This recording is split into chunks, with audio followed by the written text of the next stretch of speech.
नमस्कार, मैं रत्न सेन भारती। आज हम बात करेंगे 18 जनवरी के मौसम के बारे में। बिहार में इन दिनों सियासी पारा भले ही चढ़ा हुआ है, लेकिन बिहार के मौसम का मिजाज पूरी तरह से बदला हुआ है। मौसम विभाग की माने तो अभी लोगों को ठंड से राहत नहीं मिलने वाली है। इन दिनों लोगों को सुबह और शाम कनकनी का एहसास होने वाला है। राजधानी पटना के लोग ठंडी हवा से ज़्यादा परेशान हैं। इधर मौसम विभाग ने ठंड के सेकेंड वेव की घोषणा कर दी है, तो वहीं बुजुर्गों के लिए इन दिनों ज़्यादा सावधानी बरतने की ज़रूरत है। इन दिनों पछुआ हवा की रफ्तार में भी तेज़ी देखी जा रही है, जिसके कारण शीतलहर जैसे हालात बने हुए हैं।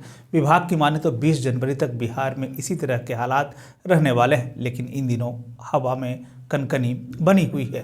बिहार में भले ही धूप निकल रहा हो, लेकिन लोगों को अभी ठंड से राहत नहीं मिलने वाली है। विभाग की माने तो आने वाले 24 घंटे में राज्य भर में ठंड की मात्रा में और भी बढ़ोतरी देखने को मिलेगी। मौसम विभाग की माने तो सुबह और शाम लोगों को ज़्यादा ठंड का एहसास होगा। बता दें कि अभी प्रदेश में न्यूनतम तापमान में गिरावट देखने को मिलने वाला है। बताया जा रहा है कि आने वाले दिनों में न्यूनतम तापमान में 6 से 8 डिग्री तक की गिरावट देखी जा सकती है, जिसका परिणाम है कि प्रदेश के कई हिस्सों में शीतलहर जैसे हालात देखने को मिलेंगे। विभाग की माने तो प्रदेश के दक्षिणी के भागों, उत्तर पश्चिम और सीवान, सारण, उत्तर मध्य में मुजफ्फरपुर, दरभंगा, वैशाली, समस्तीपुर में शीतलहर जैसे हालात रहने वाले हैं। तो वहीं प्रदेश के उत्तर पश्चिम एवं उत्तर मध्य के भागों में 1 से 2 स्थानों पर घना कोहरा छाया रहेगा। अगर हम पूरे देश के मौसम की स्थिति पर एक नज़र डालें तो अगले 24 घंटे में हरियाणा और राजस्थान के कुछ हिस्सों में शीतलहर को लेकर गंभीर स्थिति रहने वाली है। तो वहीं पंजाब, दिल्ली, उत्तर प्रदेश और मध्य प्रदेश के कुछ हिस्सों में शीतलहर जैसे हालात रहने वाले हैं। मौसम विभाग ने मौसम के हालात को देखते हुए लोगों को इन दिनों ज़्यादा सावधानी बरतने को कहा है। बता दें कि अगले 3 दिनों तक प्रदेश में कड़ाके की ठंड रहने वाली है। इस सर्दी के सितम के बीच में बच्चों और बुजुर्गों को ज़्यादा सावधान रहने की ज़रूरत है। ज़रूरत हो तो घर से बाहर निकलने की बात कही गई है। इस कड़ाके की ठंड के बीच में बीपी और शुगर के मरीजों को ज़्यादा सावधानी बरतने की ज़रूरत है। मौसम के बदलते हालात के बीच में आइए जान लेते हैं 18 जनवरी के तापमान का पूर्वानुमान।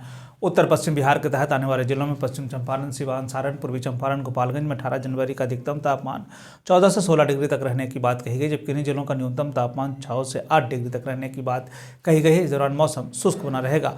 वहीं अगर हम उत्तर मध्य बिहार के तहत आने वाले जिलों की बात कर लें तो सीतामढ़ी, मधुबनी, मुजफ्फरपुर, दरभंगा, वैशाली, शिवहर, समस्तीपुर में 18 जनवरी का अधिकतम तापमान 16 से 18 डिग्री तक रहने की बात कही गई, जबकि इन्हीं जिलों का न्यूनतम तापमान 6 से 8 डिग्री तक रहने की बात कही गई। इस दौरान मौसम शुष्क बना रहेगा।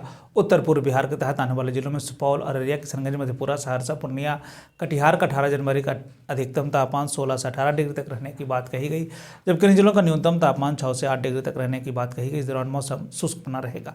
दक्षिण पश्चिम बिहार के तहत आने वाले जिलों में बक्सर, भोजपुर, रोहतास, भभुआ, औरंगाबाद, अरवल का 18 जनवरी का अधिकतम तापमान 16 से 18 डिग्री तक रहने की बात कही गई, जबकि इन जिलों का न्यूनतम तापमान 4 से 8 डिग्री तक रहने की बात कही गई। इस दौरान मौसम शुष्क बना रहेगा। दक्षिण मध्य बिहार के तहत आने वाले जिलों में पटना, गया, नालंदा, शेखपुरा, नवादा, बेगूसराय, लखीसराय, जहानाबाद का 18 जनवरी का अधिकतम तापमान 16 से 18 डिग्री तक रहने की बात कही गई, जबकि इन्हीं जिलों का न्यूनतम तापमान 4 से 6 डिग्री तक रहने की बात कही गई। इस दौरान मौसम शुष्क बना रहेगा। दक्षिण पूर्व बिहार के तहत आने वाले जिलों में भागलपुर, बांका, जमुई, मुंगेर, खगड़िया का 18 जनवरी का अधिकतम तापमान 16 से 18 डिग्री तक रहने की बात कही गई, जबकि इन जिलों का न्यूनतम तापमान 4 से 6 डिग्री तक रहने की बात कही गई। इस दौरान मौसम शुष्क बना रहेगा। ये थे बिहार में मौसम से जुड़ी हुई जानकारी। बिहार और बिहार से जुड़ी हुई और बेसिक खबरों के लिए बने रहे हमारे चैनल के साथ। मुझे दीजिए इजाज़त। धन्यवाद।